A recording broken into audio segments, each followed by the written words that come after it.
So yes, माझा काय म्हणण्याचा उद्देश होता, हां, तर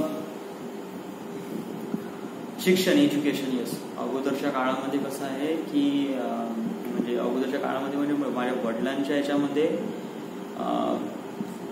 ग्रॅज्युएशन झालेले लोकांना लवकरात लवकर म्हणजे लावणे इम्पॉर्टंट होतं. ओके, बट जसे मग त्याच्यानंतर मग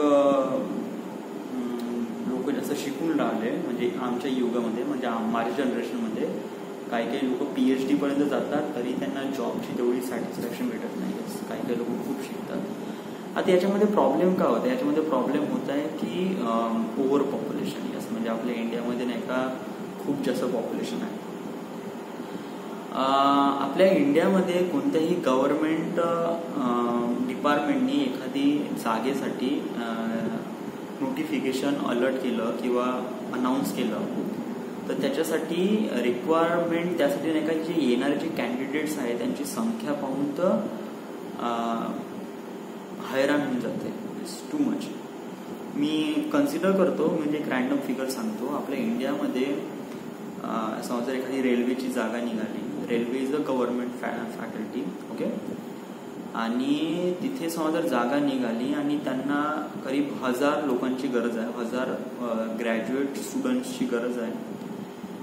तर यासाठी नाही का तिथे किती लोक कॅन्डिडेट्स भाग घेतात, त्यासाठी आपल्या इंडियामध्ये वॉज लाईक 1000 लोकांमध्ये करीब 3 ते 4 लाख स्टुडंट्स. येस, 3 ते 4 लाख स्टुडंट्स हे तर जस्ट मिनिमम आहे. या एवढे लोक पार्टिसिपेट घेतात फॉर त्या रेल्वेच्या एक्झामसाठी. आणि त्या 3 ते 4 लाख लोकांमध्ये कोण आहे 3 ते 4 लाख लोक? हे 3 ते 4 लाख लोक असे लोक आहे जे ग्रॅज्युएशन झालेले आहे, इव्हन पोस्ट ग्रॅज्युएशन झालेलं आहे, किंवा काही काही जणांची तर वॉज लाईक PhD पण झालेलं आहे. ते पण लोक या जॉबसाठी अप्लाय करतात. विचार कर, म्हणजे जे PhD झालेले लोक आहे ते पण रेल्वेच्या ग्रुप D साठी वगैरे अप्लाय करतात. सो विचार कर की आपल्या इंडियामध्ये किती पॉप्युलेशन आहे आणि किती बेरोजगार आहे.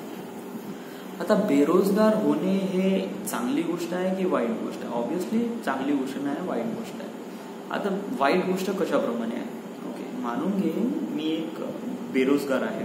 ओके, तर बेरोजगार आहे म्हणजे माझं वय 28 आहे आणि मी घरात बसून आहे आणि मी कमाई करून न राहिलो. सो ऑब्व्हियसली काय होत आहे की या एजपर्यंत म्हणजे 28 एजपर्यंत नाही का तुम्ही समजा कोणता पैसा कमवून न राहिला आहे तर तुम्ही खर्च पण नाही करत आहे. ऑब्व्हियसली सिम्पल गोष्ट आहे ना. या म्हणजे माझ्यापाशी समजा पैसाच नाही, मी खर्च काय करेल? या आणि पैसा म्हणजे इन द सेन्स की खर्च कोणता? या आता कसं आहे, मला जेवढे एसेन्शियल गरजा आहे त्या मला घरून पूर्ण होत आहे. एसेन्शियल म्हणजे खाणं, पिणं, राहणं वगैरे या सगळ्या गोष्टी माझी फॅमिली मला प्रोव्हाइड करत आहे. ह्या एसेन्शियल गोष्टी आहे. ओके, म्हणजे नॉन एसेन्शियल गोष्टी आहे म्हणजे जस्ट लाईक एखादी मोबाईल घेणं किंवा एखादी गाडी घेणं. ओके, सो ह्या सगळ्या नॉन एसेन्शियल गोष्टी आहेत. आता ह्या सगळ्या नॉन एसेन्शियल गोष्टी प्रोव्हाइड कोण करेल? ऑब्व्हियसली हे फॅमिली प्रोव्हाइड नाही करेल. वाय? कारण फॅमिलीला एक हे असते, हा काही काही फॅमिली प्रोव्हाइड करतात म्हणा, असं मी नाही म्हणत, ऑब्व्हियसली असतात, बट काही काही मोस्ट ऑफ द आपल्या इंडियामध्ये अशा काही गोष्टी आहेत की ज्याच्यामध्ये नाही का जे काही फॅमिलीज आहे ते एवढं प्रोव्हाइड नाही करू शकत. ओके, म्हणजे एक गाडी घे किंवा लॅपटॉप घे किंवा मोबाईल घे. मोबाईल इज राईट ना थोडं एसेन्शियल आहे, तर त्यामुळे मोस्ट ऑफ द फॅमिलीज करतात म्हणा. बट काही काही असे फॅमिलीज आहे जे नाही प्रोव्हाइड करू शकत, नाही या सगळ्या गोष्टी अंडरस्टँड करू शकत की एवढ्या नॉन एसेन्शियल गोष्टीवर खर्च करण्यावर. ओके, सो माझा म्हणण्याचा हा उद्देश आहे की समजा जर एखादी व्यक्ती खर्चच नाही करत असेल तर किती प्रॉब्लेममध्ये होईल? वेल, कसं आहे की एखाद्या कंट्रीमध्ये पैसा चालतो कसा हे इम्पॉर्टंट आहे. पण रोजगार काय आहे इन द सेन्स सगळ्या लोकांना गरज कशाची आहे? जॉबची गरज नाही, सगळ्या लोकांना पैशाची गरज आहे ऑब्व्हियसली. आणि पैसा कुठून भेटतो? जॉबमुळे भेटतो. सो मोस्ट ऑफ जण जॉबच्या मागे लागले आहे. इव्हन प्रायव्हेटमध्ये असो किंवा गव्हर्नमेंट मध्ये असो, बहुत साऱ्या गोष्टी ठिकाणी, बहुत साऱ्या ठिकाणी या साऱ्या गोष्टी रिक्वायरमेंट आहे. लोक वाटेल ते करतात. ओके, बट माझा म्हणण्याचा हा उद्देश आहे की समजा जर आपण असं काही एखादी गोष्ट केलं, म्हणजे इट वॉज लाईक दॅट की आपल्या इंडियामध्ये बेरोजगारासाठी खूप काही प्लॅनिंग केली आहे, खूप साऱ्या गोष्टी केल्या आहे, असं केलं आहे, तसं केलं आहे वगैरे वगैरे, बट कोणी गॅरंटी नाही देत. म्हणजे कसं आहे की कोणी असं नाही म्हणू शकत की मला अशाप्रमाणे म्हणजे मी तुला पक्की गॅरंटी देतो बा की तुला जॉब लावून देईल बा. आणि गॅरंटी कोणी देत नाही, कारण बिकॉज ऑफ दॅट की कॅन्डिडेटचं जे प्रोफाईल आहे किंवा कॅन्डिडेट कशाप्रमाणे मेहनत घेतो हे कॅन्डिडेटवर डिपेंड असते. आता usually talent is matter. Yes, usually म्हणजे ज्या लोकांपाशी टॅलेंट आहे ते लोक तर समोर जातातच, बट आपल्या इंडियामध्ये असा पर्सेंटेज खूप जास्त आहे ज्यांच्यामध्ये टॅलेंटची कमतरता आहे, जे लोक बिलकुल नॉर्मल आहे आणि त्यांनी ते खूप ॲव्हरेज आहे. ॲव्हरेजमध्ये इन द सेन्स की त्यांनी त्यांच्या लाईफमध्ये जेवढं काही पर्सेंटेज घेतले किंवा जेवढे काही मार्क्स वगैरे घेतले ते ॲव्हरेजली घेतले आहे. बस लाईक 50, 60, 70 तर 75, लेस दॅन 75 to 50च्या या दरम्यानमधले जे पर्सेंटेज जे लोक आहे ना ते बहुत जास्त आहे. या लोकांपाशी टॅलेंटेड नाही, बट या लोकांपाशी एफर्ट्स आहेत. येस, आणि एफर्ट्स आहे आणि मेहनत घेण्याची ताकद आहे. तर ऑब्व्हियसली गव्हर्नमेंटनी या सर्व गोष्टीचा फायदा घेतला पाहिजे. या म्हणजे कसं आहे, मी असं नाही म्हणत की वाढती पॉप्युलेशन हे एक प्रकारे डिसएडव्हान्टेज आहे. नो, वाढती पॉप्युलेशन हे प्रॉब्लेम नाही आहे, हे प्रॉब्लेमला सोल्युशन आहे. येस, कारण जेवढे जास्त लोक राहतील तेवढं आपल्याला म्हणजे जो व्यक्ती रिक्रूट करत आहे त्या व्यक्तीला एक फिल्टर भेटेल की मला नाही का या कॅटेगरीतले लोक पाहिजे, मॅक्सिमम मार्क्स घेणारे किंवा त्यांच्या IQ लेवल थोडा जास्त असणारे. या सो ऑब्व्हियसली कॉम्पिटिशन जास्त असल्यामुळे नाही का ज्या कंपनीज किंवा फील्डमध्ये ज्या लोकांना त्यांची गरज आहे ना त्या लोकांना ते भेटतात. ओके, बट कसं आहे की मानून घे एक कंपनीमध्ये इंटरव्ह्यू सुरू आहे आणि एका कंपनीमध्ये इंटरव्ह्यूसाठी 10 जणांची जागा आहे आणि त्या इंटरव्ह्यूला येणारी लोक किती आहे, 100 जण आहेत. ओके, तर ऑब्व्हियसली जो हायरिंग आहे, म्हणजे जो HR डिपार्टमेंट आहे तो हा विचार करेल ना की मला जो कोणता कॅटेगरी किंवा मला जो कोणता व्यक्ती पाहिजे तो मला हायर मार्क्सवाला पाहिजे आणि त्याच्यापाशी काही ना काहीतरी स्किल्स पण पाहिजे जो की समोर जाऊन कंपनीला फायदा देईल. या म्हणजे त्याच्यामध्ये पहिले कंपनीचा फायदा बघेल ना तो. या कारण त्याला तर जॉब द्यायचाच आहे, पण समजा त्याच्यासमोर 100 लोक आहे आणि त्याला 10 लोकांची रिक्रुटमेंट करायची आहे, तर ऑब्व्हियसली तो 100 पैकी अशा व्यक्तींना चूज करेल की जो व्यक्ती खूप जास्त कॉन्फिडंट आहे आणि खूप जास्त हाय स्किल्सवाला आहे. तर राईट, सो या सगळ्या गोष्टी आहेत. दुसरी म्हणजे असं म्हणण्याचं असं हे आहे,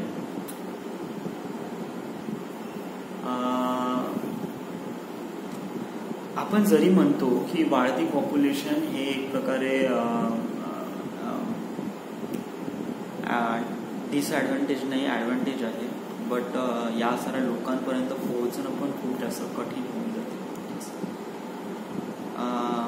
कारण कसं आहे, कठीण होऊन जाते म्हणजे इन द सेन्स, सॉरी माझा हा टॉपिक नाही म्हणायचा होता, मला हा म्हणायचं होतं, कधी कधी मलाच नाही माहित मी काय, इट जस्ट लाईक नाही का आपण ज्या गोष्टीबद्दल खूप जास्त पढाई नाही केली राहत ना, तर खूप कठीण होऊन जाते या गोष्टीबद्दल रिव्ह्यू मांडणं. बट व्हॉटएव्हर, येस, बट तू सांग की तुझ्या समजा तुला कोणते टार्गेट्स अचीव्ह करायचे तर यासाठी हे ओव्हर पॉप्युलेशन का खूप जास्त डिफिकल्ट आहे. मी असं म्हणतो की येस, डिफिकल्ट आहे ऑब्व्हियसली. म्हणजे मला ज्या ठिकाणी जायचं आहे त्या ठिकाणी असे खूप प्रकारचे लोक आहेत. या तर समज जर मी स्वतःमध्ये अशा साऱ्या या सगळ्या गोष्टी जोपर्यंत मी स्वतःमध्ये काही डेव्हलप करत नाही ना तोपर्यंत काहीच होत नाही. कारण कसं आहे की मॅटर एवढंच पडते ना की तुम्ही स्वतःमध्ये किती इम्प्रूव्हमेंट आणता. जोपर्यंत तुम्ही स्वतःमध्ये जोपर्यंत काही इम्प्रूव्हमेंट आणत नाही ना तोपर्यंत काही होत नाही. मला एक गोष्ट सांगायची होती हे एक प्रकारे फॅन्टसी आहे माझी. ओके, फॅन्टसी म्हणजे सेन्स की हे जे गोष्ट आहे, हे जे मी सांगत आहे ही लेवल 5ची गोष्ट आहे. लेवल 5 म्हणजे मी माझ्या लाईफमध्ये काही लेवल्स ठरवले आहे, त्या लेवल्समध्ये सर्वात हायर लेवलची ती गोष्ट आहे ज्याच्यामध्ये मी युनायटिंग द वर्ल्ड म्हणजे दुनियाला एकत्र करीन. तर हे खूप जास्त मोठं आहे म्हणा या, बट मी असं समजत नाही, बट इट जस्ट लाईक आपण या व्हिडिओमध्ये रेकॉर्ड करणं वाय नॉट. येस, कारण कुणी बघणार तर नाही, बट इट्स लाईक आपण मनातल्या साऱ्या गोष्टी आपण हलकं करू, सो बेटर राहील. ओके, सो माझा म्हणण्याचा हा उद्देश आहे की दुनियामध्ये पॉप्युलेशन वाढेल.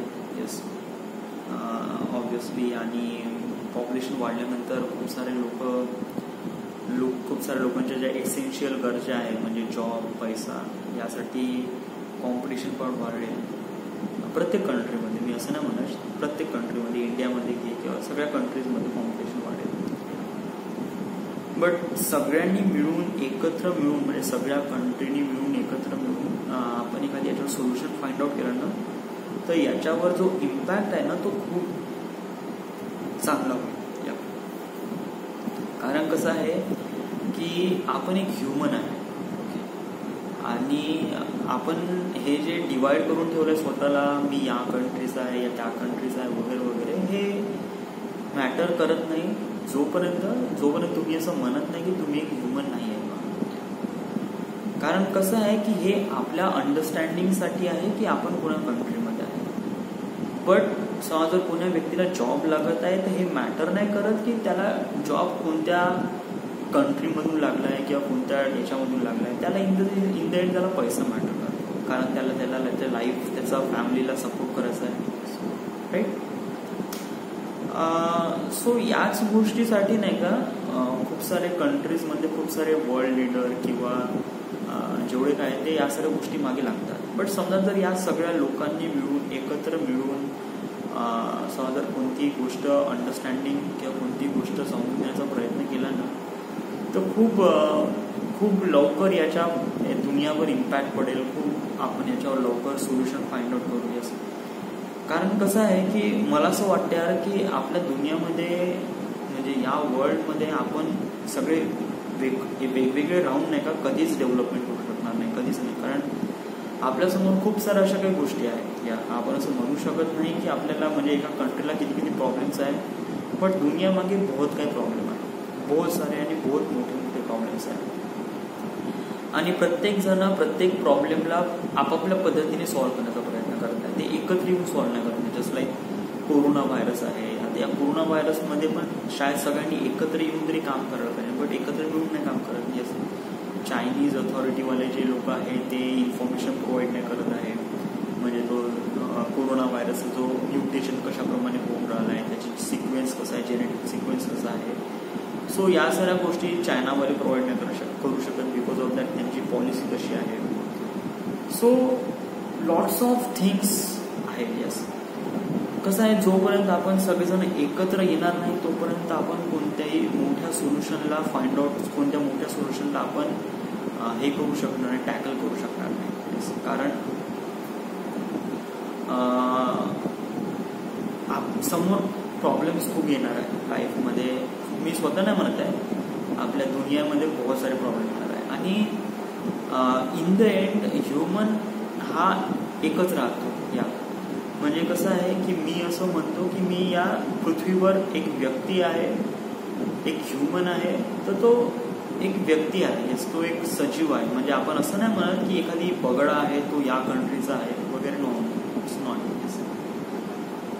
सो माझा म्हणण्याचा हा उद्देश एवढाच आहे की समजा जर आपण सगळ्यांनी एकत्र मिळून काम केले, सगळ्यांनी एकत्र मिळून एका गोष्टीवर सगळी फोर्स अँड एनर्जी इन्व्हेस्ट केले ना, तर आपण खूप इझिली सोल्युशन फाइंड आउट करू शकतो. आणि पॉप्युलेशन घे किंवा व्हायरस घे किंवा ग्लोबल वॉर्मिंग घे किंवा खूप मोठे टॉपिक्स आहेत, या साऱ्या गोष्टीवर समजा जर आपण फोकस केलं ना, तर आपण खूप मोठ्या गोष्टीला अंडरस्टँड करू शकतो आणि त्याला समजून स्वतः काही ना काहीतरी डेव्हलपमेंट करू शकतो.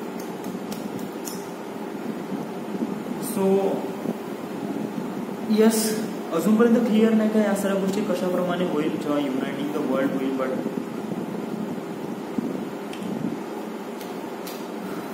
मला काय म्हणायचं आहे, मला म्हणायचं आहे की या पॉप्युलेशनद्वारे मला काय प्रॉब्लेम होऊ शकतो. फर्स्ट ऑफ ऑल तुला स्वतःमध्ये टॅलेंट डेव्हलप करणं इम्पॉर्टंट आहे. तुला एव्हरीडे स्वतःमध्ये काही ना काहीतरी इम्प्रूव्हमेंट आणणं गरजेचं आहे. सो आता तू या साऱ्या गोष्टी करत नसेल ना बहुत कठीण होऊन जाईल तुला या साऱ्या गोष्टी अचीव्ह करणं. कारण तू आजचा दिवस घे किंवा कालचा दिवस घे, कालचा दिवस कम्प्लिटली वेस्ट गेला, आजचा दिवस पण कम्प्लिटली वेस्ट गेला बरं. येस लिटरली मी आज ठरवलं होतं आज खेळायला नाही जाईल, बट गेलो. येस, बट ते मला वाटलं थोडं एसेन्शियल वाटलं, त्यामुळे मी गेलो तिथे. आज सकाळी एक्सरसाइज करणं इम्पॉर्टंट होतं का? या exercise is really important to you, कारण तू संध्याकाळी तर जातोच आहे तिथे. वेल आय डोंट नो यार, या इट जस्ट लाईक आज मला असं वाटलं एक्सरसाइज करणं, so that's why did it. Dude सकाळी एक्सरसाइज करणं या ओके, मी असं नाही मला वाईट गोष्ट नाही, ऑलमोस्ट चांगली गोष्ट आहे. बट कसं आहे की तुला पढाई करणं इम्पॉर्टंट आहे. या कारण तू या स्टेजवर नाही आहे का तू एक प्रकारे रिलॅक्स होऊन एक्सरसाइज करेल. कारण दिस इज नॉट, तुला सकाळी उठून तुला तुझ्या टार्गेट मागे धावायचं आहे. आणि समजा जर तू या साऱ्या गोष्टी जेवढं डिले करशील ना तेवढं कठीण होऊन जाईल. आता जसं लाईक तू शॉर्ट फिल्म बनवतो म्हणलं तर तू केव्हापासून बनवत आहे. या इट वॉज लाईक दॅट तू 4-5 किंवा हप्ता झालाय कंटिन्यू तू याच्याबद्दल बोलून राहिलाय, बट काहीच ऍक्ट नाही करून राहिलाय. लास्ट टाइम तू त्या साऱ्या गोष्टी डिझाईन केल्या होत्या, बट त्याचा काही फारसा फायदा झाला नाही. फायदा नाही झाला असं नाही म्हणत, बट ते गोष्टी डोक्यामध्ये गेल्या, पण त्याला अजूनपर्यंत कम्प्लीट केलं नाही. तू शूट केव्हा करशील वगैरे वगैरे. ओके, आणि त्यानंतर तू नेटवर्क नाही वाढवलं यार. Yes, network in the sense की तुला काम कसं काय भेटेल मुंबईमध्ये. विचार कर ना, हाऊ यू डू दॅट, म्हणजे कशा करशील या सगळ्या गोष्टी. आय डोंट नो यार, म्हणजे कठीण तर आहेच ऑब्विसली, बट मला वाटते मला स्वतःवर विश्वास आहे. कारण मी या सगळ्या गोष्टी फुकट नाही करून आलाय. इट वॉज लाईक दॅट की मेरे में है वो क्वालिटी. बट मी अजूनपर्यंत कॉम्पिटिशन बघितली नाही. या मला माहीत नाही का मुंबईला गेल्यावर माझ्यासमोर किती लोक आहे. आणि दुसरी गोष्ट ही असं आहे की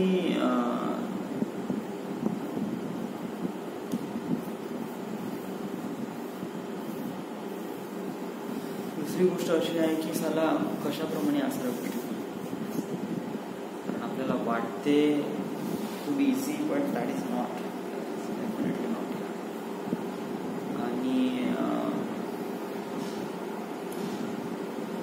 पाहतो यार, म्हणजे पाहतो म्हणजे इन द सेन्स की जोपर्यंत तू स्वतःमध्ये काही ना काही करशील नाही काहीच होणार नाही यार. तू प्लॅन कर ना तू यार, या सगळ्या गोष्टी तू अंडरस्टँड कर ना यार. तू केव्हापर्यंत या असंच संपून राहशील, असंच हे कर. That is not good, that is definitely not good.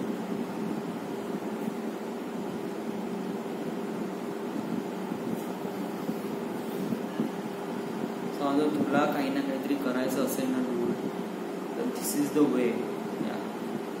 नाही तर दॅट इज डेफिनेटली नॉट. हे कुछ नाही होगा यार, काहीच होणार नाही. सगळं टाइम मनी सगळं काही लॉस होऊन जाईल आणि नथिंग यू विल गेट. आता बघ ना, आता जस्ट लाईक 8-9 तर वाजले आहे. ओके, तू आता थोडंसं पढाई कर, थोडासा काही ना काही लॅपटॉप समोर हे करशील. लाईक कुछ भी नहीं हुआ.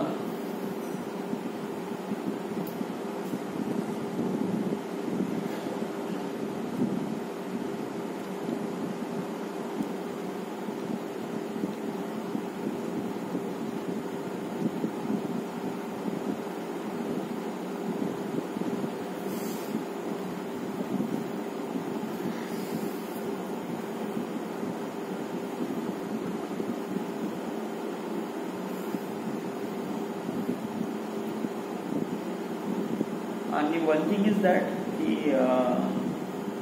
मला असं म्हणायचं आहे की तू हे नको विचार करू की तुझ्या एक्झिट करू खतम कर. काय तू बोल ना यार, जोपर्यंत तू स्वतःमध्ये बोलणार नाही तोपर्यंत तू कशा गोष्टी क्लिअर करशील. डूड मेरे को अभी नहीं बोलना है, मेरे को just let me do some पढ़ाई यार.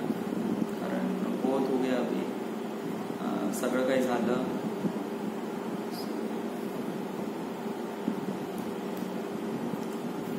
What should I name it? Yeah.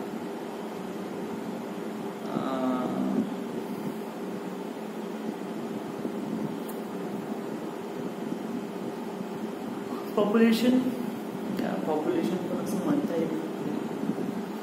Populationच घे. Yes.